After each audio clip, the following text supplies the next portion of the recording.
南投的鹿谷乡举办着冬仔茶的比赛，除了来公布着10件特等奖的得主，嘛来公布着用境外茶来冒充参赛的茶厂。讲这个农会今年特别甲农委会来合作，鉴定着茶米的 DNA。结果伫5000多件的茶米当中，查出有5间茶厂、41件的比赛茶是讲摕外国茶改做台湾茶来参加比赛，拢已经全部互处理掉了。品茶师上细品茶要做最后的确认，要竞出10件特等茶得主。南投鹿谷乡办冬茶比赛，公布成绩时，茶农赶紧要去看。另外，农会嘛公布提外国茶来参加比赛5间茶厂。农民可能是初犯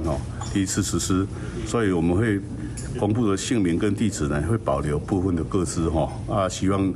这些境外茶的朋友能够有所警惕。鹿谷乡农会答念因头一摆，所以讲原谅因，要过后摆若搁犯，就要告因早起。即摆冬茶比赛为了维持公平，鹿谷乡农会头一摆用 DNA 分子的技术来鉴定参加比赛茶米，结果伫5000多件茶米中有5间茶厂，总共41件茶米的产地唔是台湾的。DNA 品种确认的这个部分，在做产地鉴别的部分，主要还是以多重元素分析的这个部分为主，这样子。